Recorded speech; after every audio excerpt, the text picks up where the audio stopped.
राधे राधे। आज मैं जन्माष्टमी के व्रत की और पूजा करने की विधि बताती हूँ कि जन्माष्टमी के दिन अपन को कैसी पूजा करना चाहिए और उपवास कैसा रहना चाहिए। अपन को सुबह से उठ करके अपने घर का काम करके व्रत चालू करना है और भगवान के लिए सुबह से कुछ ज़्यादा नहीं करना। कृष्ण जी को उठाना है, जो सो रहे हैं भगवान घंटी बजाकर उनको उठाना है, उठा करके उनको एक पात्र में बिठाना है और स्नान कराना है। जहाँ तक बने तो पंचमेवा से करवाइए, क्योंकि पंचमेवा जब अपन बनाते हैं तो भगवान बहुत खुश हो जाते हैं। और उससे करके साफ जल से स्नान कराइए। फिर साफ कपड़े पोंछना के लिए रख लेना चाहिए। भगवान को पोंछ करके उनका श्रृंगार करना चाहिए। ज़्यादा गहरे वजन वाले वस्त्र नहीं पहनाना चाहिए, क्योंकि शाम को उनकी फिर पूजा होगी। तो भगवान को थोड़ा सा भोग रख दीजिए, थोड़ा सा पानी रख दीजिए और तुलसी पात्र जरूर रख दीजिए। उनकी शंख की पूजा कीजिए, उनकी बंसी की पूजा कीजिए और उनकी पूजा कर करके उनकी आरती कीजिए। इतना कर करके सबसे पहले अपन को एक थाली लेना है, उसमें सातिया बनाना है और सातिया के ऊपर कपड़े उतार कर अपन को अपने लड्डू गोपाल को बिठाना है। और शंख लेना है हाथ में, शंख में शुद्ध जल भर लो, गंगा जल डाल लो और दूध दही डाल लो और थोड़ी सी तुलसी डाल लो और फिर उनको अर्घ दो। धीरे धीरे धीरे धीरे भगवान का हरे कृष्ण गोविंद हरे मुरारी, हरे कृष्ण गोविंद हरे मुरारी जी अपन को बोलते जाना है।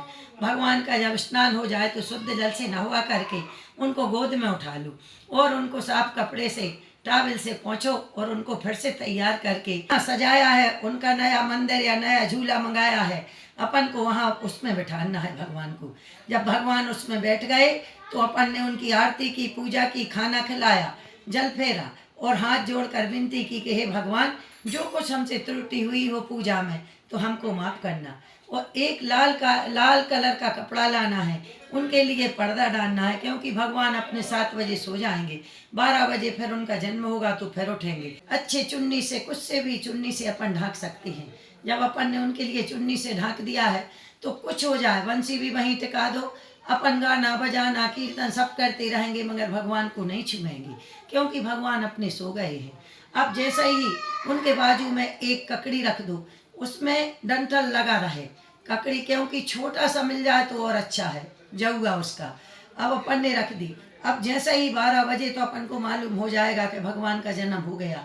कहीं कहीं मंदिरों की आवाज़ आने लगेगी, ध्वनि बजने लगेगी, शंख बजने लगेंगे कि भगवान का जन्म हो गया है। अब लेकर के अपन ने धीरे से उनका पर्दा उतारा, चुन्नी उतारी, चुन्नी उतार करके अपन ने भगवान को फिर से थाली में सातिया बनाया और फिर से दूध दही घी शक्कर सब मधु में सब कुछ से अपन ने उनको नहलाया, शुद्ध जल से नहलाया, उनको फिर से पोंछा अपन ने, फिर उनको तैयार करके नए वस्त्र पहनाए और जो जगह अपन ने बनाई है उसमें भगवान को बिठारा। अब बिठार करके भगवान को, क्योंकि अभी उनका नड़ा नहीं कटा, अब अपन को क्या करना है कि मीठा भी रखना है, फल भी रखना है और भगवान के लिए जो अपने धना की पंजरी बनती है वो तो बहुत ज़रूरी है। बहुत प्रसन्न होते हैं भगवान धना की पंजरी देखकर, खाते हैं तो वो रख देते हैं। अब भगवान की जब पूजा हो रही है तो बाजू में गणेश जी भी बिठाती हैं अपन, क्योंकि गणेश के बिना तो कोई पूजा नहीं होती। गणेश जी जब बैठ गए तो गणेश जी के लिए तुलसी का भोग नहीं लगता, इसलिए उनके लिए अपन ने थोड़ा सा भोग बाजू में रख दिया अलग से।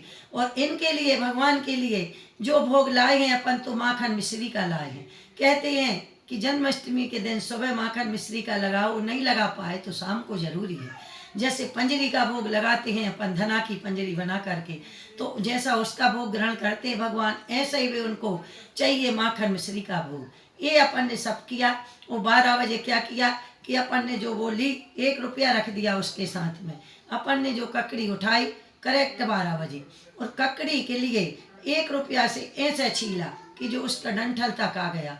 और डंठल और थोड़ी सी ककड़ी लेकर के कोई भी गमले की मिट्टी में दबा दीजिए, क्योंकि नड़ा आखिर की वो मट्टिया में गड़ाया जाता है। अब क्या हुआ कि भगवान की जब पूरी पूजा हो गई तो अपन को झूला में झुलाना है और क्या बोलना है, जय कन्हैया लाल की हाथी घोड़ा पाल की, जय कन्हैया लाल की हाथी घोड़ा पाल की। अब भगवान की पूजा तो हो गई। अब अपन को अपने पालन के करने की विधि क्या है कि अपन को जो भगवान का चिन्नामृत पीना है, जो अपन ने बात का किया है, और उसके बाद में जो पंजरी है धना की, तो उसको पहले नंबर ग्रहण करना है। जब तक वो नहीं खाओगे तो अपना पालन नहीं होगा व्रत का। उसके बाद में आप फलाहार कर लीजिए, कीर्तन बाजे गाजे से गाना गाइए, रात भर जागरण कीजिए। हरिओम, राधे राधे।